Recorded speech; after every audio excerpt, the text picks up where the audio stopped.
गौरी देवी राजकीय महिला महाविद्यालय अलवर में बीएससी भाग द्वितीय प्राणी शास्त्र की कक्षा का मैं डॉक्टर वीएन पांडे स्वागत करता हूं। विद्यार्थियों, आप अंतःस्रावी विज्ञान या एंडोक्राइन सिस्टम के बारे में पढ़ रहे थे। पिछले लेक्चर में हमने थायराइड के बारे में चर्चा की थी, जिसमें हमने थायरॉक्सिन हार्मोन के बारे में पढ़ा था। आज हम पैराथायरॉयड और पैंक्रियास, इन दो ग्रंथियों की चर्चा करेंगे। सबसे पहले पैराथायरॉयड की बात करते हैं। जो पैराथायरॉयड हार्मोन है, पैराथायरॉयड ग्रंथि है, ये 4 की संख्या में पाई जाती है। कुल 4 ग्रंथियां होती हैं। आपने थायराइड वाले लेक्चर को जब पढ़ा होगा, उसमें मैंने डायग्राम बनाया था, आपने देखा होगा। थायराइड ग्रंथि के ऊपर दोनों पालियों में एक एक जोड़ा पैराथायराइड्स उसमें मैंने बनाए हुए थे। यहाँ पर आप देखेंगे, एक डायग्राम मैंने यहाँ पर रखा हुआ है डाउनलोड करके। आप यहाँ देखेंगे कि ये ट्रेकिया की दोनों तरफ आप देखेंगे कि ये थायराइड की दोनों लोब्स दिखाई दे रही हैं। इसमें हरे रंग से बनाया, इसका अर्थ ये नहीं कि हरी होती हैं, ये खाली इंगित करने के लिए बनाया है। और दोनों ओर आप ध्यान से देखेंगे तो पीले रंग की 2 छोटी छोटी ग्रंथियाँ जो ऊपर की तरफ हैं उनको सुपीरियर पैराथायरॉयड ग्रंथियाँ कहते हैं, और जो नीचे की ओर हैं इनको इन्फीरियर पैराथायरॉयड ग्रंथियाँ कहते हैं। तो इस तरह से ये 2 जोड़ा अर्थात 4 की संख्या में पैराथायरॉयड ग्रंथियाँ पाई जाती हैं, और ये लोकेशन यहाँ इस डायग्राम में बताई गई है। मेरे पिछले लेक्चर में भी आप ये लोकेशन मेरे डायग्राम में देख सकेंगे। तो ये तो बाहरी रचना हो गई। अगर इंटरनल स्ट्रक्चर की बात करें तो इंटरनली इसमें एपिथेलियल कोशिकाओं के समूह पाए जाते हैं, और बीच बीच में वसा कोशिकाएं पाई जाती हैं। जो एपिथेलियल कोशिकाएं हैं उनमें कुछ विशिष्ट कोशिकाएं होती हैं जिनको चीफ सेल्स या प्रिंसिपल सेल कहते हैं। यही चीफ सेल या प्रिंसिपल सेल हार्मोन का निर्माण करती हैं, जिसे पैराथायरॉयड हार्मोन या पैराथॉर्मोन या पीटीएच कहते हैं। तो इस तरह से ये आपने देखा कि 2 जोड़ा ग्रंथियां हैं, और उन ग्रंथियों के भीतर चीफ सेल्स हैं जो पीटीएच का स्राव कर रही हैं। अगर इसकी रासायनिक प्रकृति की बात करें तो ये प्रोटीन प्रकार का हार्मोन है, ये पॉलीपेप्टाइड है। अगर कार्य की बात करें पैराथॉर्मोन के, तो इसका मुख्य कार्य कैल्शियम की मेटाबॉलिज्म को नियंत्रित करने का है। ये रक्त में और शरीर के बाकी ऊतकों में कैल्शियम की मात्रा को अधिक करने का काम, बढ़ाए रखने का काम करता है, और इसके प्रभाव में बोन्स से, हड्डियों से कैल्शियम मुक्त होता है और वो रक्त में तथा ऊतकों में पहुंचता है, अर्थात बोन में कैल्शियम कम हुआ। दूसरा, इसी के प्रभाव में इंटेस्टाइन से कैल्शियम का अवशोषण अधिक होता है। जो भोजन करते हैं उसमें जो कैल्शियम की मात्रा होती है उसको पैराथॉर्मोन के प्रभाव में इंटेस्टाइन में अधिक से अधिक अवशोषित कर लिया जाता है, ताकि रक्त में कैल्शियम की मात्रा बढ़ाई जा सके। इसी तरह से किडनीज पर पैराथॉर्मोन का प्रभाव होता है। वहाँ जो कैल्शियम यूरिन में छन करके फिल्टर कर दिया गया है, उसे वापस पुनः अवशोषित करने का काम, रीअब्जॉर्प्शन का कार्य करने को ये प्रेरित करता है। तो इस तरह से आप देखें तो विभिन्न स्रोतों से ये कैल्शियम को रक्त में पहुंचाता है, और रक्त से ये शरीर के विभिन्न ऊतकों में कैल्शियम पहुंचा दिया जाता है। कहाँ कहाँ से रक्त में आ रहा है कैल्शियम? आहार नाल से आ रहा है, भोजन के द्वारा। किडनी से आ रहा है रीएब्जॉर्प्शन के द्वारा, और बोन्स से आ रहा है डिकैल्सिफिकेशन के द्वारा वहाँ से। और ध्यान देने की बात यह है कि ये सभी प्रभाव जो हैं, इनमें विटामिन डी भी इसी प्रकार से काम करता है। विटामिन डी का कार्य भी इसी प्रकार का है जो पैराथॉर्मोन का काम है, और दोनों मिल करके सिनर्जी प्रस्तुत करते हैं। पहले लेक्चर में मैंने आपको बताया था सिनर्जिज्म, दो हार्मोन मिल करके अधिक प्रभावशाली हो जाना। तो यहाँ पर विटामिन डी और पैराथॉर्मोन ये सिनर्जी या सिनर्जिज्म शो करते हैं। इन दोनों का संयुक्त प्रभाव बहुत अधिक होता है कैल्शियम की मात्रा को नियमित करने में। ध्यान देने की बात ये भी है कि ये सारे प्रभाव फॉस्फेट के लिए उल्टे होते हैं, अर्थात अगर इंटेस्टाइन से कैल्शियम का अवशोषण बढ़ाया जा रहा है तो फॉस्फेट का अवशोषण कम किया जाएगा। अगर बोन से कैल्शियम को ब्लड की तरफ कैरी किया जा रहा है तो फॉस्फेट को बोन की तरफ पहुंचाया जाएगा। अगर कैल्शियम को किडनी से छनने से रोका जा रहा है तो फॉस्फेट को वहाँ छनने दिया जाएगा। तो इस तरह से प्रभाव कैल्शियम और फॉस्फेट पर विपरीत प्रकार के होते हैं। और ये जो भी प्रभाव हैं, कल हमने कैल्सिटोनिन चर्चा की थी। कैल्सिटोनिन इसके विपरीत प्रभाव उत्पन्न करता है। वो रक्त में कैल्शियम की मात्रा को कम करता है, उसको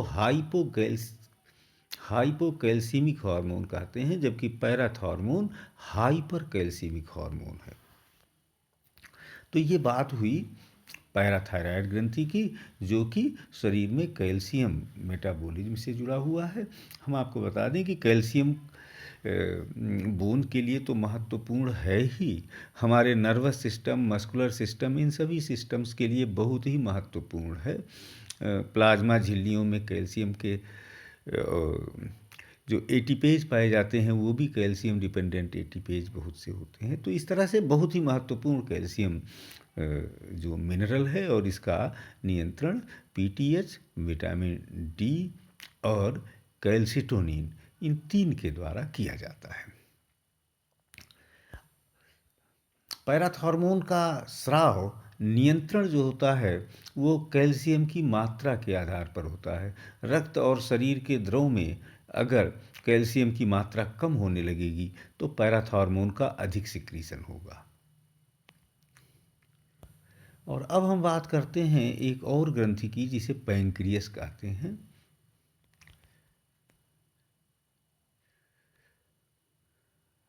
इसको हिंदी में अग्नाशय कहते हैं, पैंक्रियस या अग्नाशय।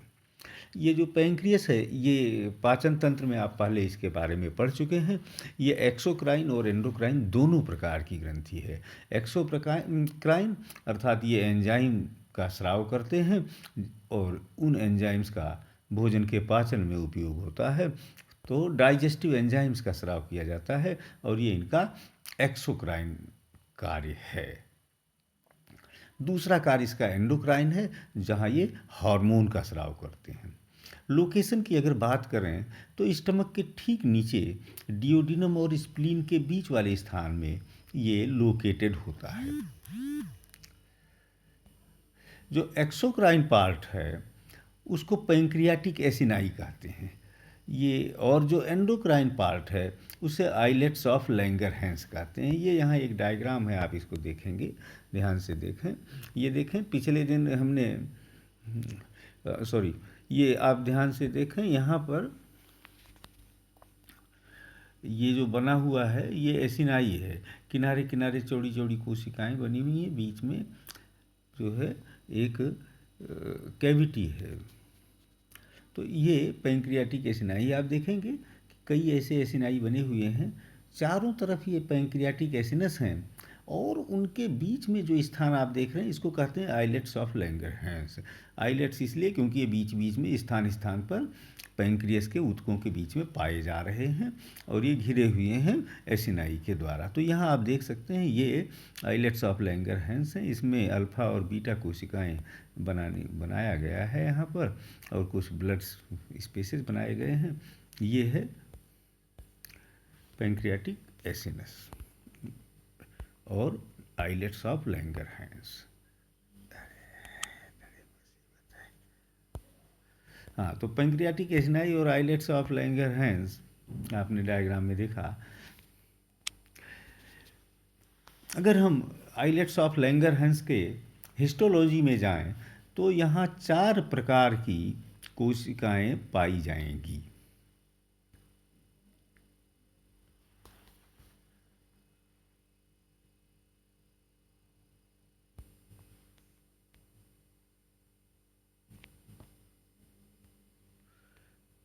चार प्रकार की कोशिकाएं यहाँ पाई जाएंगी।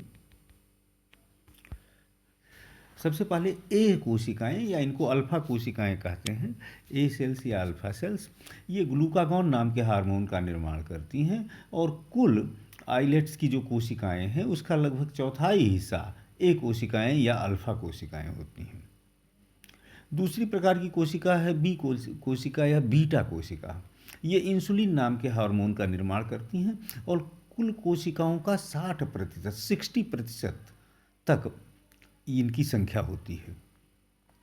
तीसरे प्रकार की कोशिका को डी सेल कहते हैं, तो इनको डेल्टा सेल भी कहते हैं। तो अल्फा, बीटा और ये डेल्टा कोशिकाएं या डी कोशिकाएं ये एक सोमेटोस्टेटिन नाम के हार्मोन का निर्माण करती हैं, और लगभग 10% कुल कोशिकाओं की संख्या का लगभग 10% भाग ये डेल्टा या डी कोशिकाएं बनाती हैं।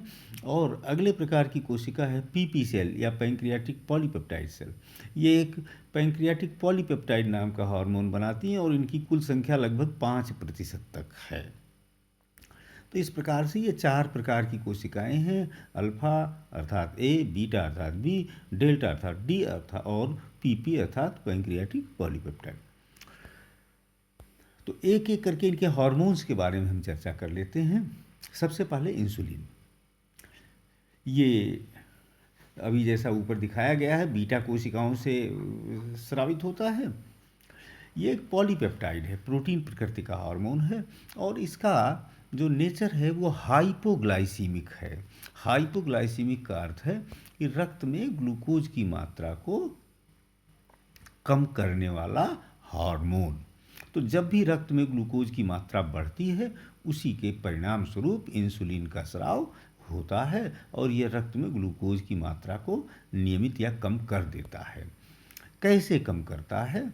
ये जो प्रभाव उत्पन्न करता है उसमें ग्लूकोज को ग्लाइकोजन में बदल करके लीवर में स्टोर कर लेना, या ग्लूकोज को ग्लाइकोलाइसिस के द्वारा ब्रेक डाउन कर देना, या ग्लूकोज को वसा में परिवर्तित करके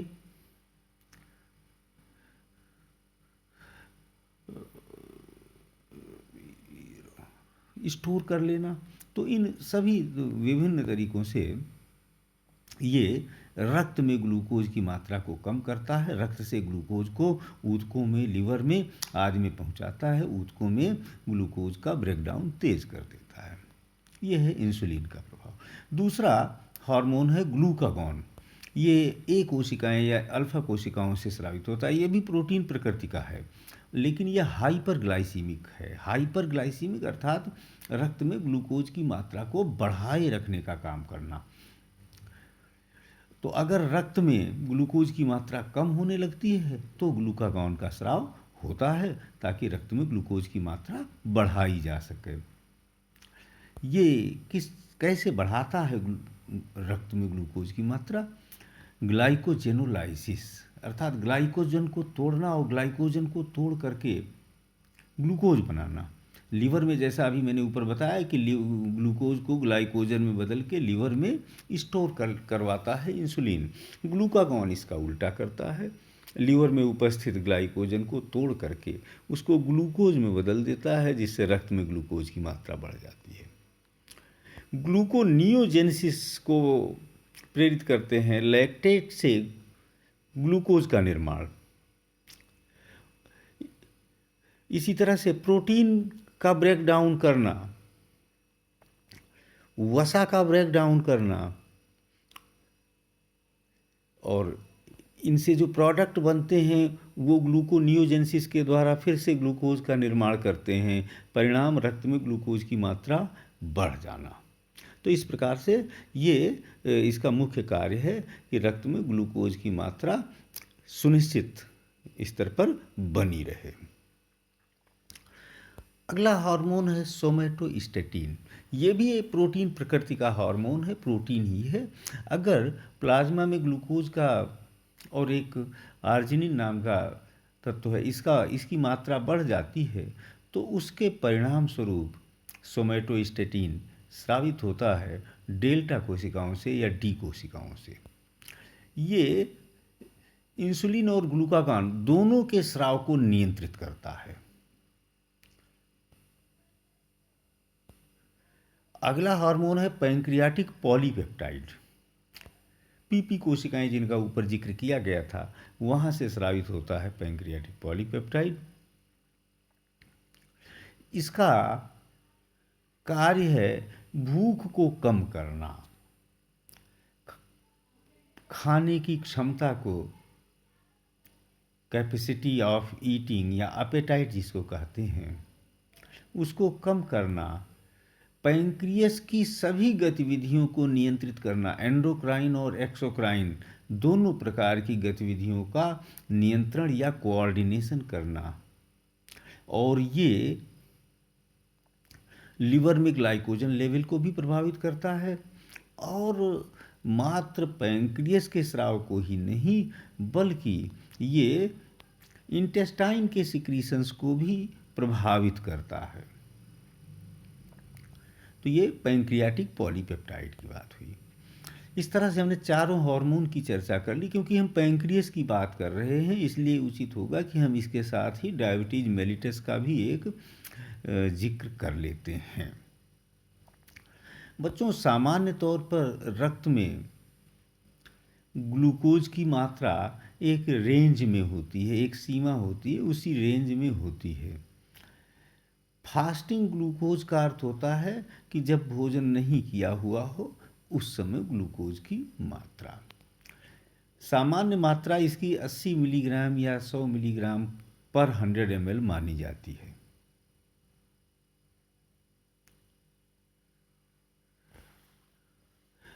ये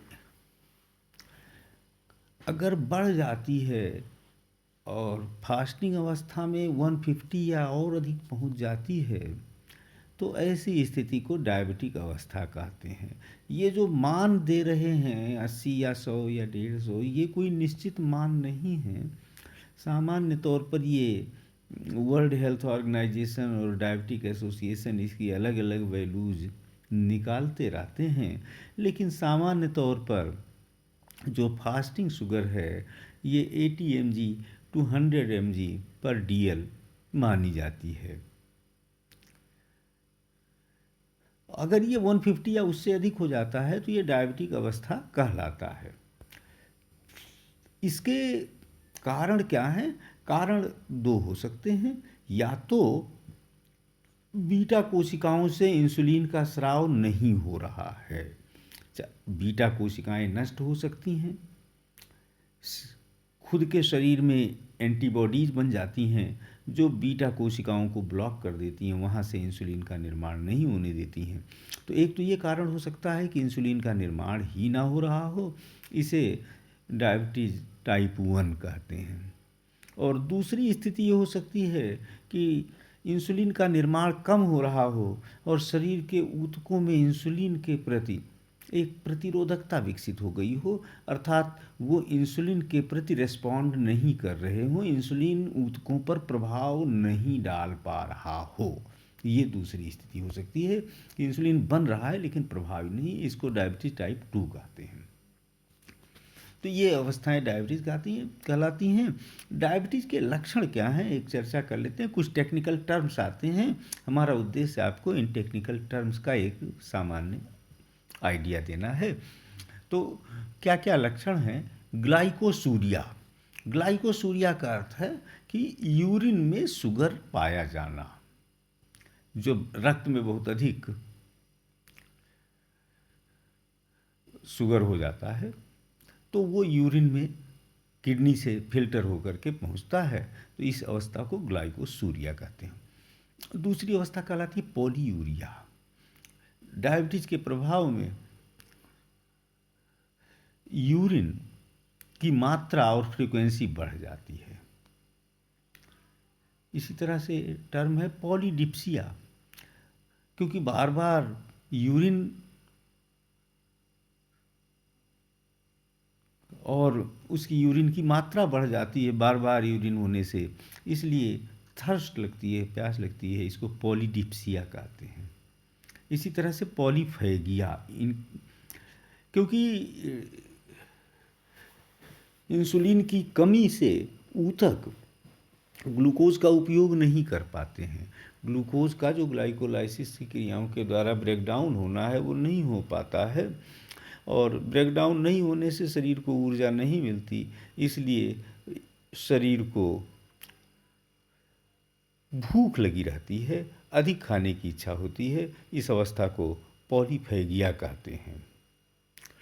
भले ही ग्लूकोज उपस्थित है, रक्त में बहुत है, लेकिन ऊतक उसका उपयोग नहीं कर पा रहे हैं, इसलिए ऊतक जो हैं वो ब्रेन को हंगर की सूचना देते हैं, लो एनर्जी की सूचना देते हैं। इसी तरह से शब्द है कीटोनीमिया। कीटोन बॉडीज रक्त में बढ़ जाती हैं। कीटोन्यूरिया, यूरिन में कीटोन बॉडीज का पहुंच जाना।